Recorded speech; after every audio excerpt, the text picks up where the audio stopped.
दोस्तों, आज है 17 नवंबर 2021 और मैं आपके लिए लेके आया हूँ आज की करंट अफेयर्स क्विज। तो बिना करे कोई टाइम वेस्ट, चलो शुरू करें आज का टेस्ट।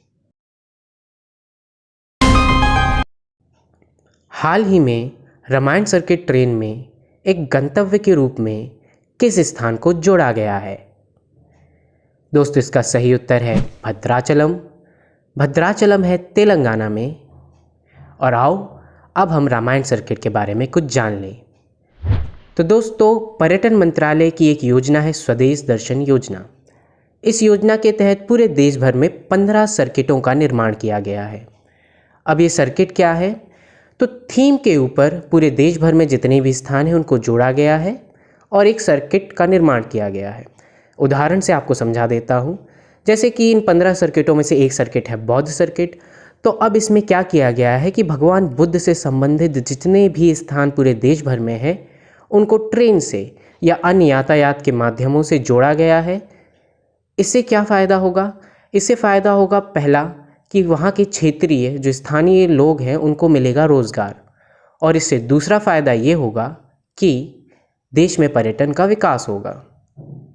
दोस्तों, इसी तरह एक सर्किट है रामायण सर्किट, और जो रामायण सर्किट है उसमें कौन कौन से स्थान आते हैं आओ जान लेते हैं। उत्तर प्रदेश के अंदर है अयोध्या, नंदीग्राम, श्रृंगवेरपुर और चित्रकूट। बिहार के अंदर है सीतामढ़ी, बक्सर और दरभंगा।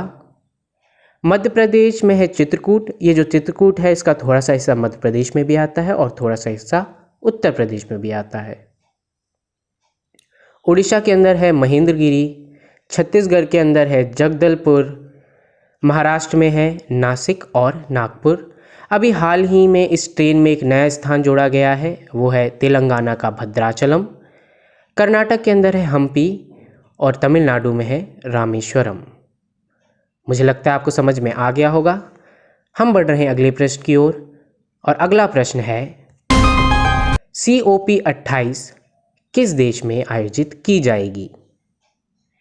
दोस्तों, हाल ही में COP 26 हुई है, अभी न्यूज़ में रहा है काफ़ी दिनों से। तो दोस्तों, इस प्रश्न का सही उत्तर है संयुक्त अरब अमीरात। दोस्तों, जान लेते हैं कि COP है क्या। तो COP मतलब कॉन्फ्रेंस ऑफ पार्टीज़। यह एक सम्मेलन है जिसमें राष्ट्राध्यक्ष आके बैठते हैं और ग्लोबल वार्मिंग के ऊपर बात करते हैं और उससे निपटने के नए नए तरीके ढूंढते हैं, नई नई नीतियाँ बनाते हैं। दोस्तों, COP 26 अभी हाल ही में ग्लासगो में आयोजित की गई थी।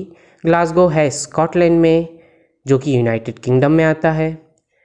COP 27 मिस्र में आयोजित की जाएगी 2022 में, और COP 28 अभी हाल ही में निर्णय लिया गया है कि COP 28 UAE यानी कि संयुक्त अरब अमीरात में आयोजित की जाएगी 2023 में।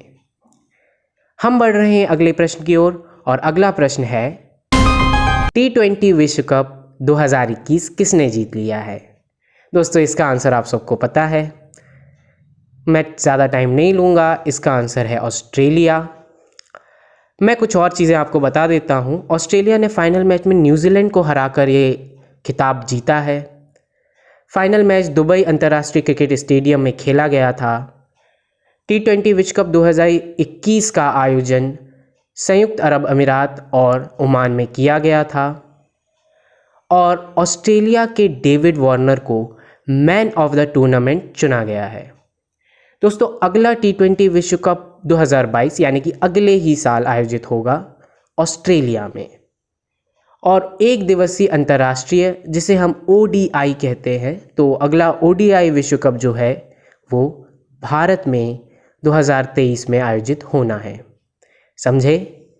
हम बढ़ रहे हैं अगले क्वेश्चन की ओर, और अगला क्वेश्चन है किस वर्ष के कॉमनवेल्थ खेलों में, कॉमनवेल्थ खेल जिसको हम राष्ट्रमंडल खेलों के नाम से भी जानते हैं, तो प्रश्न ये है कि किस वर्ष के कॉमनवेल्थ खेलों में महिला क्रिकेट को शामिल किया जाएगा? दोस्तों, इसका सही उत्तर है 2022। ये पहला मौका है जब महिला क्रिकेट को कॉमनवेल्थ खेल में शामिल किया गया है, और जहाँ तक की बात रही क्रिकेट की, जिसमें पुरुष क्रिकेट है, वो एक बार कॉमनवेल्थ खेलों में शामिल हो चुका है। वो 1998 के कुआलालंपुर राष्ट्रमंडल खेलों में क्रिकेट को शामिल किया गया था। ओलंपिक की बात कर लेते हैं तो क्रिकेट ओलंपिक में सन 1900 के पेरिस ओलंपिक में शामिल किया गया था। यह केवल एक ही बार ओलंपिक में शामिल हुआ है। अगला राष्ट्रमंडल खेल बर्मिंघम में होना है। बर्मिंघम है इंग्लैंड में। और हम बढ़ रहे हैं अगले प्रश्न की ओर। दोस्तों अगला प्रश्न है, सनराइज ओवर अयोध्या किताब के लेखक कौन है? बहुत विवादास्पद है ये किताब। हाल के दिनों में इस किताब पे काफ़ी ज़्यादा विवाद हो रहा है।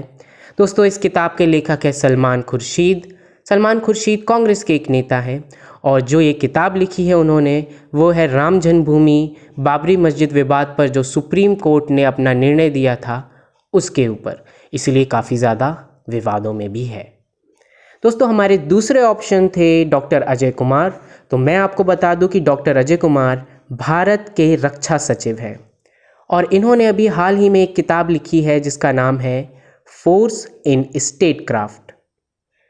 जो दो दूसरे ऑप्शन थे वो थे त्रिपुरदमन सिंह और आदिल हुसैन, और इन दोनों ने मिलकर एक किताब लिखी है जिसका नाम है Nehru the debates that defined India.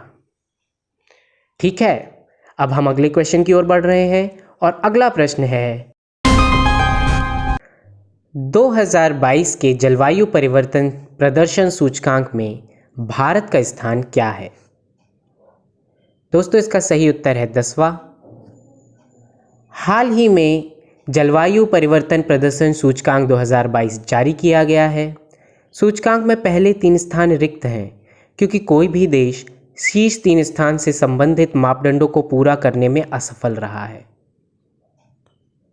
दोस्तों इसमें सबसे ऊपर है स्वीडन जो कि है 4थे स्थान में। भारत को मिला है 10वां स्थान। पर कौन जारी करता है ये सूचकांक? तो ये सूचकांक जारी किया जाता है German watch, new climate institute और क्लाइमेट एक्शन नेटवर्क के द्वारा। आइए जान लेते हैं इसके मापदंड क्या हैं। तो दोस्तों इस सूचकांक के मापदंड है ग्रीन हाउस गैस उत्सर्जन, नवीनीकरणीय ऊर्जा, ऊर्जा उपयोग और जलवायु नीति। चलिए अब अगले क्वेश्चन की ओर बढ़ें और अगला प्रश्न है, राज्यसभा का नया महासचिव किसे नियुक्त किया गया है? दोस्तों राज्यसभा के नए महासचिव बन गए हैं पीसी मोदी। अगला प्रश्न है, पहली विश्व योगासन चैंपियनशिप कब आयोजित की जाएगी? दोस्तों इसका सही उत्तर है जून 2022 में। दोस्तों हाल ही में 11 से 13 नवंबर में के बीच भुवनेश्वर उड़ीसा में पहली राष्ट्रीय योगासन चैंपियनशिप आयोजित की गई है। इसका आयोजन करता है राष्ट्रीय योगासन स्पोर्ट्स फेडरेशन और उड़ीसा सरकार। दोस्तों हाल ही में खेलो इंडिया यूथ गेम्स में 5 नए खेल जोड़े गए हैं। इन 5 नए खेलों में से एक योगासन भी है और अन्य 4 खेल हैं थांगटा, कलारीपयट्टू, गटका और मलखंब। चलिए अगले क्वेश्चन की ओर बढ़ते हैं और अगला प्रश्न है, हबीबगंज रेलवे स्टेशन का नाम बदलकर किस रानी के नाम पर रख दिया गया है? बहुत इंपॉर्टेंट क्वेश्चन है दोस्तों, किसी ना किसी एग्जाम में ज़रूर आ सकता है। इसका आंसर है रानी कमलापति। इसको आदरणीय प्रधानमंत्री नरेंद्र मोदी जी ने भोपाल में रानी कमलापति रेलवे स्टेशन का उद्घाटन किया है। ये मध्य प्रदेश का पहला विश्व स्तरीय रेलवे स्टेशन है। आइए जान लेते हैं कौन थी रानी कमलापति। तो रानी कमलापति भोपाल के निज़ाम शाह की धर्मपत्नी थीं। निज़ाम शाह भोपाल से 55 किलोमीटर दूर गिन्नौरगढ़ से शासन किया करते थे और उन्होंने भोपाल में कमलापति के लिए एक 7 मंजिला इमारत बनवाई थी जिसे आज हम कमलापति पैलेस के नाम से जानते हैं। ये इमारत आज भी भोपाल में मौजूद है। दोस्तों निज़ाम शाह की षड्यंत्र से हत्या कर दी गई थी और उनकी हत्या के बाद रानी कमलापति ने शासन की बागडोर अपने हाथ में ले ली। उन्होंने दुश्मनों का डट के सामना किया और अपनी पति की हत्या का बदला भी लिया था। सन 1723 में रानी कमलापति ने जल समाधि ले ली थी और उनकी देहांत के बाद निज़ाम शाही ने भोपाल पर कब्ज़ा कर लिया था।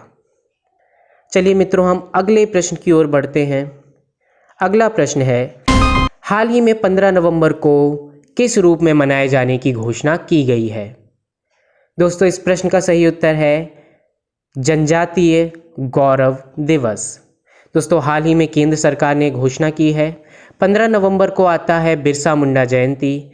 बिरसा मुंडा का जन्म 1875 में हुआ था। उन्होंने जनता को जागृत किया और ज़मींदारों और अंग्रेज़ों के खिलाफ विद्रोह किया था।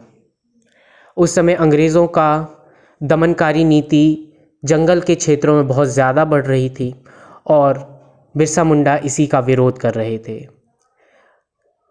वर्ष 1899 और 1900 के बीच बिरसा मुंडा के नेतृत्व में छोटा नागपुर क्षेत्र, जो आजकल का झारखंड क्षेत्र है, वहाँ पे मुंडा विद्रोह हुआ।